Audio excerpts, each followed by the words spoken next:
Hello my friends, good morning. मैं Suresh sir फिर एक बार आपके साथ।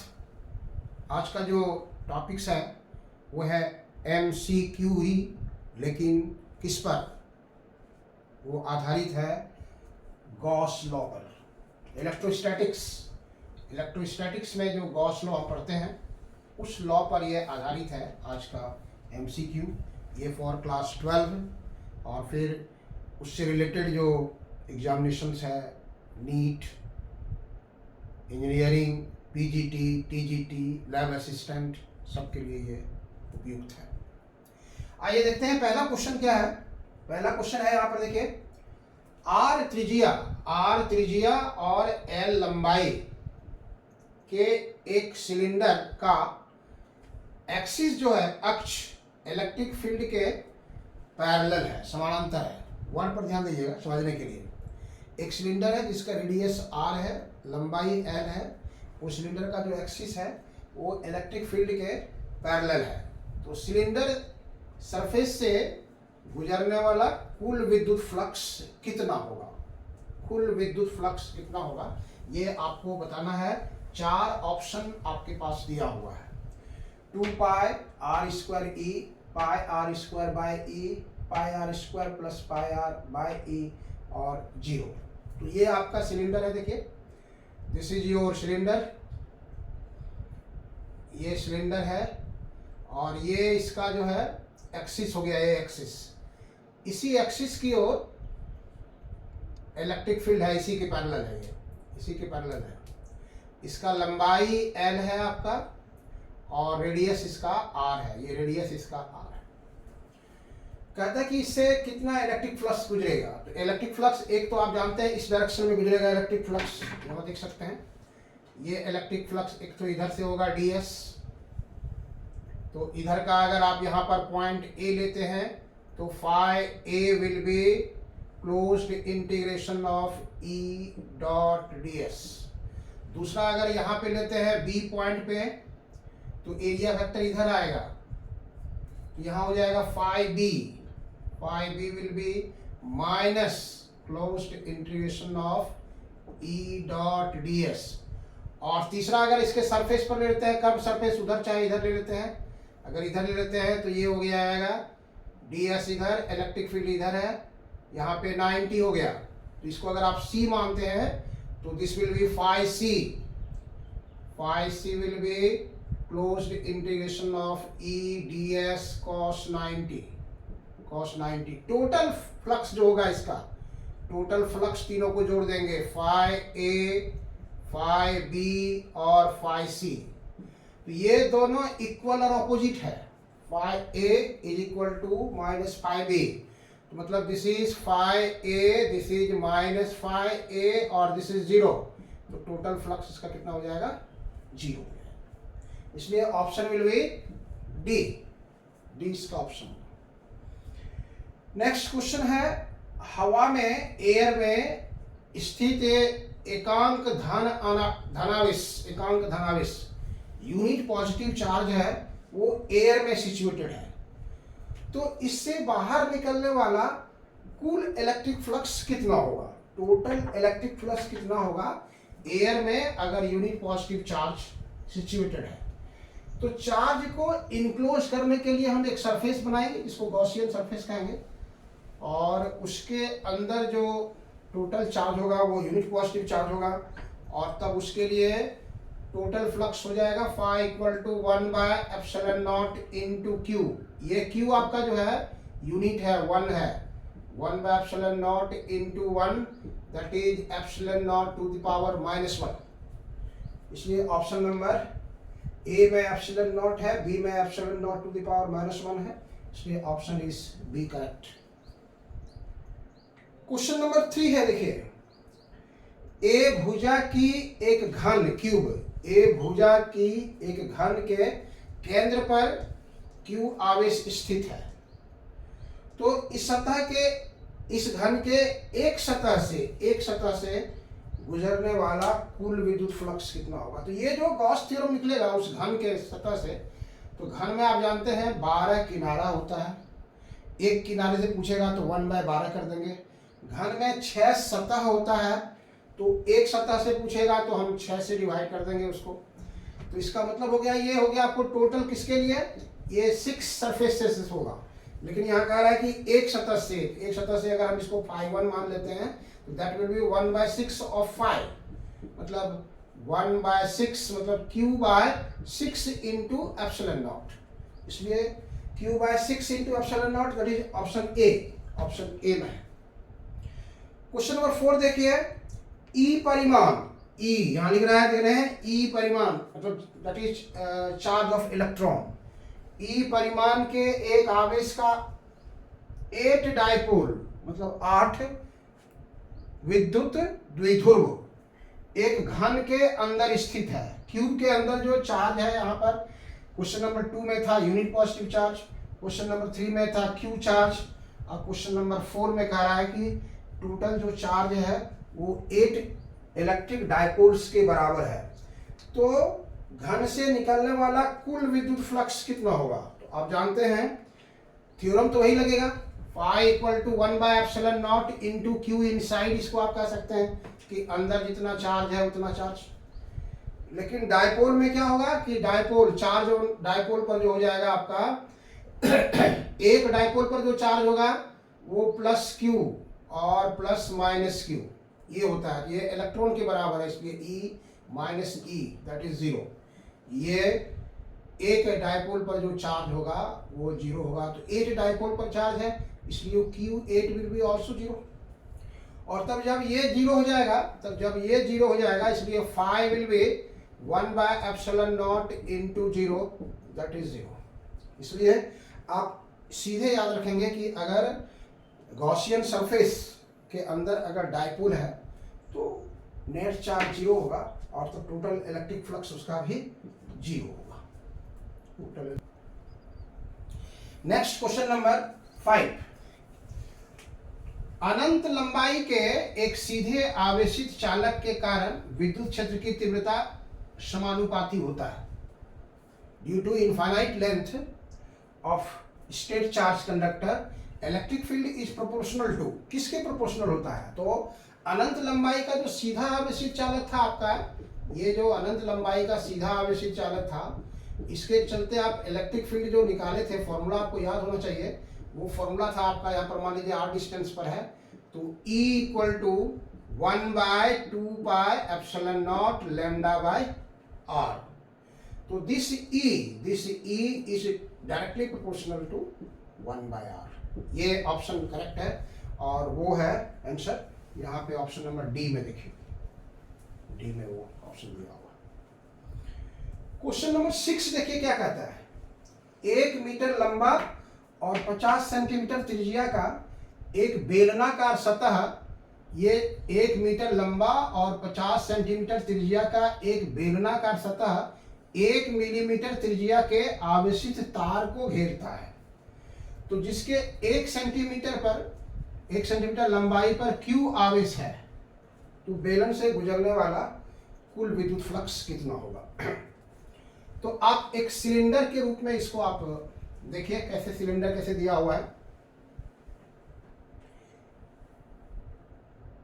ये आपका सिलेंडर है,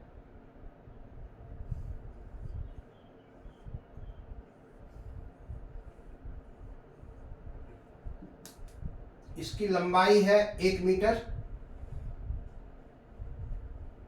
और इसकी त्रिज्या है 50 सेंटीमीटर।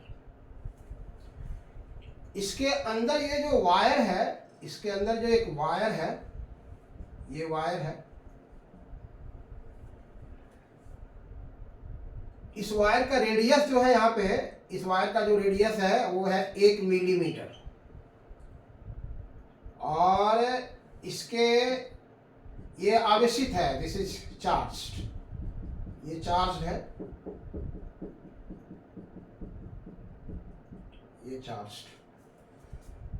तो कहते हैं कि इससे कितना इलेक्ट्रिक फ्लक्स बाहर निकलेगा। तो आपको देखना होगा कि इलेक्ट्रिक फ्लक्स का जो फॉर्मूला है phi equal to 1/ε0 into q inside. तो इससे गॉसियन सरफेस जो हम यहाँ पर ले रहे हैं, ये जो आप गॉसियन सरफेस ले रहे हैं, इस गॉसियन सरफेस में आपको कितना चार्ज मिलेगा। वो आपको क्यू इनसाइड वहां पे निकालना है, क्यू इनसाइड। तो क्यू इनसाइड, इसके लिए आपको लैम्डा दिया हुआ है। लैम्डा मतलब लीनियर चार्ज डेंसिटी। 1 सेंटीमीटर पर यहाँ चार्ज दिया हुआ है क्यू। यहाँ आप देख रहे हैं कि 1 सेंटीमीटर पर जो चार्ज है दैट इज कैपिटल क्यू है, इसलिए 1 मीटर पर कितना होगा, तो 1 मीटर पर चार्ज कितना होगा, तो 1 मीटर का मतलब हो गया आपको यहाँ पर दिया हुआ है, इसकी लंबाई यहाँ पर आप देख रहे हैं कि 1 मीटर लंबा है। लीनियर चार्ज डेंसिटी जिसको कहते हैं हम लोग, linear charge density lambda equal to Q by L. Q by L ये आपको यहाँ दिया हुआ है क्यू पर सेंटीमीटर, क्यू पर सेंटीमीटर। तो आप लैम्डा ले सकते हैं, क्यू पर सेंटीमीटर का मतलब हो गया आपको क्यू कूलम पर सेंटीमीटर, क्यू कूलम पर सेंटीमीटर। तो क्यू हो गया, सेंटीमीटर का मतलब हुआ 10⁻⁻² मीटर, तो ऊपर चला जाएगा ये 100 क्यू कूलम पर मीटर आ गया। यहाँ क्यू इनसाइड हो गया, ये this is q inside. Q inside जो है 100 coulomb per metre. Therefore phi equal to, तब आप यहाँ पर फाई लगा दीजिए, phi equal to 1/ε0 into q inside 1/ε0, और यहाँ हो गया 100 क्यू, 100 क्यू के साथ इसका ऑप्शन आएगा। इसलिए 100 q by ε0, this is total flux. कहाँ है ऑप्शन, देखिए एक है क्यू बाय ε0, ये है 100 क्यू बाय ε0, ये 10 क्यू बाय ε0, ये 100 क्यू बाय ε0। इसलिए option number is B, B इसका ऑप्शन है। क्वेश्चन नंबर 7 देखिए क्या कहता है, किसी बंद सतह के लिए इनवर्ड, वर्ड पर ध्यान दीजिएगा, इनवर्ड मतलब अंदर की ओर, एंड आउटवर्ड मतलब बाहर की ओर, बाहर की ओर विद्युत फ्लक्स क्रमशः 8 × 10⁻³ है और 4 × 10⁻³ है। 8 × 10⁻³ और 4 × 10⁻³ है। तो कितना इसके अंदर कितना चार्ज स्थित है, उसके अंदर बंद सतह के अंदर आवेश का मान बताइए कितना होगा। तो गॉस थ्योरम ही लगाना है, phi equal to 1/ε0 into q inside. तो फाई इलेक्ट्रिक फ्लक्स के बारे में आप जानते हैं कि इनवर्ड जो इलेक्ट्रिक फ्लक्स है that is taken as negative, and outward जो इलेक्ट्रिक फ्लक्स है that is taken as positive. तो आप यहां से ये हो गया फाई इनवर्ड, यहां देखिए फाई इनवर्ड है 8, तो this is -8 into 10⁻³ newton metre square per coulomb. और फाई आउटवर्ड है +4 into 10⁻³ newton metre square per coulomb. इसलिए टोटल फ्लक्स जो हो जाएगा phi in plus phi out, मतलब -8 into 10⁻³ plus 4 into 10⁻³, it is -4 into 10⁻³ newton metre square per coulomb. Phi equal to 1/ε0 into q inside, इसलिए q inside phi into ε0। Phi कितना आ गया आपको, -4 10⁻³ into ε0, ये क्यू इनसाइड हो गया। ये आपका आंसर आना चाहिए, अगर ऑप्शन में है तो ठीक है, नहीं है तो नन ऑफ दिस। कहाँ पर है, -4 into 10⁻³ ε0 coulomb. Option number D,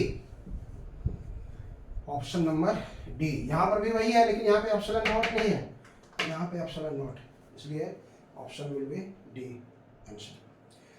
question number 8 देखिए, ए भुजा के एक घन, ए साइड है क्यूब का एक साइड है, इसके एक किनारे पर, एक कॉर्नर पर स्मॉल क्यू आवेश स्थित है। तो घन से कितना विद्युत फ्लक्स बाहर निकलेगा, घन से कितना विद्युत फ्लक्स बाहर निकलेगा।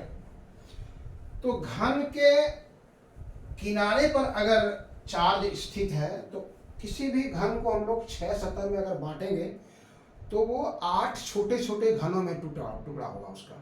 इसलिए कॉर्नर पर अगर इलेक्ट्रिक चार्ज स्थित है कॉर्नर पर, तो 8 क्यूब का फॉर्मेशन होगा और उसका जो इलेक्ट्रिक फ्लक्स होगा एक किनारे से एक किनारे के लिए, तो वो हो जाएगा 1/ε0। मतलब आप कह सकते हैं कि पहले जितना चार्ज होगा उसका Q/ε0 का 8वां हिस्सा हो जाएगा ये 8, 1/8। 8 क्यूब का फॉर्मेशन वहाँ होता है, इसलिए हो जाएगा Q/8 इंटू ε0। तो that is option number B. Option number B हो गया इसका। चलो बच्चों आगे बढ़ते हैं। Question number 9। क्वेश्चन नंबर 9 देखिए क्या कहता है। आर त्रिज्या, आर रेडियस का एक गोलीय गॉसियन पृष्ठ है। आर रेडियस का एक गोलीय स्फेरिकल सरफेस है, उसके अंदर क्यू आवेश घिरा हुआ है। मतलब अगर आपका ये आर रेडियस का गोलीय है, ये आर रेडियस है और इसके अंदर क्यू आवेश है, यहाँ पे क्यू आवेश। तो यदि गोलीय सतह की त्रिज्या 2 गुनी कर दी जाए तो निकलने वाला विद्युत फ्लक्स कितना होगा। मतलब यहाँ से जो प्लस चार्ज है तो इलेक्ट्रिक फ्लक्स बाहर निकल रहा था, ये रेडियस आर था। अगर इसको 2r कर देंगे तो इलेक्ट्रिक फ्लक्स कितना होगा। तो नो चेंज, जितना यहाँ निकल रहा था उतना ही निकलते रहे। इसलिए यहाँ क्या कह रहा है, देखिए 2 गुना 4 गुना आधा समान रहेगा, इसलिए no change, remains same. Question number 10 आइए देखिए। यदि गॉसियन पृष्ठ के अंदर आवेश गतिशील है तो कौन सी राशि इसमें बदलेगी। गॉसियन सरफेस के अंदर चार्ज जो है वो मूव कर रहा है, तो जब चार्ज मूव कर रहा है तो कहते हैं कि नीचे 4 क्वांटिटी दिया हुआ है, उसमें कौन सी राशि कौन सी क्वांटिटी बदलेगी। इलेक्ट्रिक फील्ड विद्युत क्षेत्र, इलेक्ट्रिक फ्लक्स विद्युत फ्लक्स, चार्ज और गॉसियन सरफेस का एरिया। तो गॉसियन इलेक्ट्रिक फ्लक्स जो देख रहे हैं आप, इलेक्ट्रिक फ्लक्स जो होता है ये गॉसियन पृष्ठ के अंदर ये चार्ज अगर है ये मूव कर रहा है, इधर जा रहा है, इधर जा रहा है, इधर जा रहा है, तो हमेशा वो गॉसियन पृष्ठ के अंदर ही है। तो चार्ज के, इसलिए इलेक्ट्रिक फ्लक्स वगैरह कुछ नहीं बदलेगा, चार्ज वही है, एरिया भी नहीं बदलेगा, इलेक्ट्रिक फील्ड मूव कर जाएगा। क्योंकि चार्ज के चलते जो इलेक्ट्रिक फील्ड है वो 1/4πε0 Q/r। तो चार्ज के मूवमेंट के कारण r चेंज करेगा, इसलिए इलेक्ट्रिक फील्ड आपका बदलेगा। इसलिए इसका ऑप्शन जो है ए इज करेक्ट। क्वेश्चन नंबर 11 आइए देखिए। यदि किसी घन के किनारे पर 8 क्यू आवेश स्थित है, एक क्यूब है जिसके एक कॉर्नर पर 8 क्यू चार्ज सिचुएटेड है, तो क्यूब से निकलने वाला कुल इलेक्ट्रिक फ्लक्स कितना होगा। तो इसके पहले एक प्रॉब्लम आया था कि किसी क्यूब के एक किनारे पर क्यू आवेश स्थित है, तो उससे टोटल इलेक्ट्रिक फ्लक्स कितना होगा। तो हम लोग बताए थे कि एक क्यूब को हम लोग के कॉर्नर को मान सकते हैं, तो उसमें 8 छोटे छोटे क्यूब्स में बांट सकते थे, तो 1/8 कर दिए थे। तो यहाँ पर अब टोटल चार्ज है 8 क्यू, इसलिए 1/8 यहाँ भी कर देंगे हम लोग। तो 1/8 अगर यहाँ भी कर देते हैं आप, तो इसका जो आंसर आएगा, तो टोटल इलेक्ट्रिक फ्लक्स जो हो जाएगा phi equal to, total electric flux जो फाई हो जाएगा वो 1/ε0 इंटू क्यू इनसाइड बाय 1/8, यहाँ 8 रहेगा, तो 1/8 हुआ, 1/ε0 हुआ और ये 8 क्यू है, तो 8 कैंसिल आउट, इसलिए Q/ε0। इसलिए option number C is correct. Question number 12 आइए देखिए। यहाँ कह रहा है अनंत विस्तार की 2 समतल चादर प्लेन शीट d दूरी से अलग है। There are 2 plane sheet charged, दोनों के बीच का सेपरेशन डिस्टेंस जो है वो d है। यदि दोनों चादरों का आवेश पृष्ठ घनत्व समान और विपरीत है, surface charge density of both plane sheets are equal and opposite. अगर एक पर प्लस सिग्मा है तो दूसरे पर माइनस सिग्मा है, तो कहता है उनके बीच के बिंदु पर इलेक्ट्रिक फील्ड कितना होगा।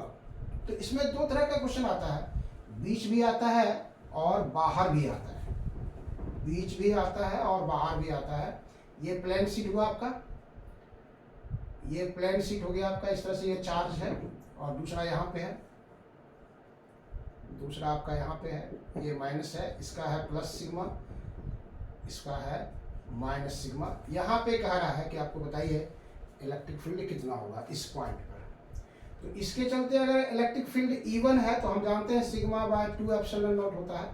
इसके चलते अगर E2 है तो E2 बराबर हो जाएगा minus sigma bye 2 epsilon not.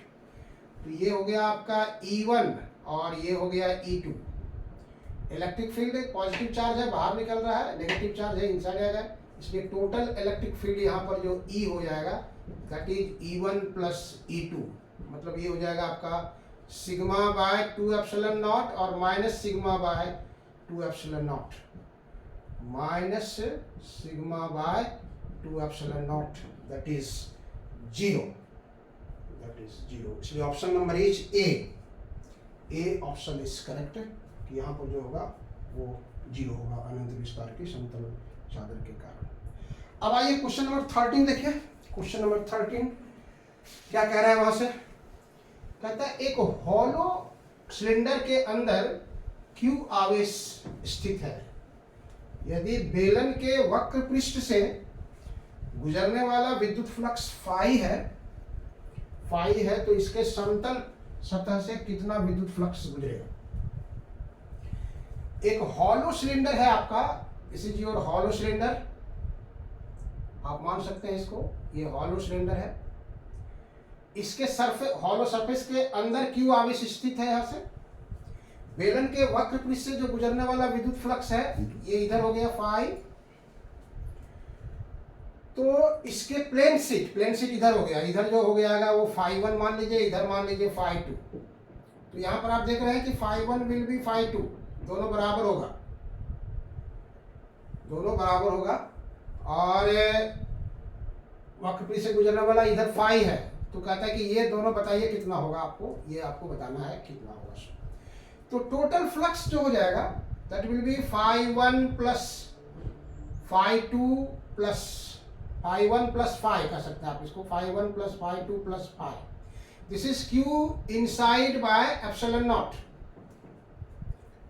Q अंदर है तो Q इनसाइड मतलब Q बाय एप्सिलॉन नॉट, और ये दोनों बराबर हो गया, इसको कर सकते हैं 2 फाई 1 और this is phi.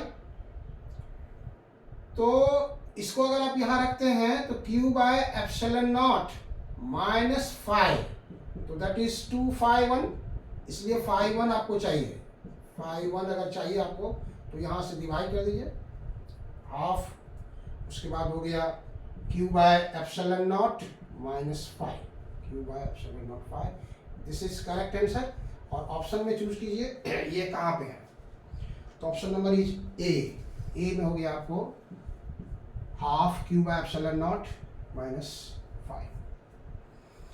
Question number 14 आइए देखिए। क्वेश्चन नंबर 14 छोटा सा न्यूमेरिकल्स है, थ्योरेटिकल बेसिस पर नहीं है, आप उसको देखिए क्या कह रहा है सवाल।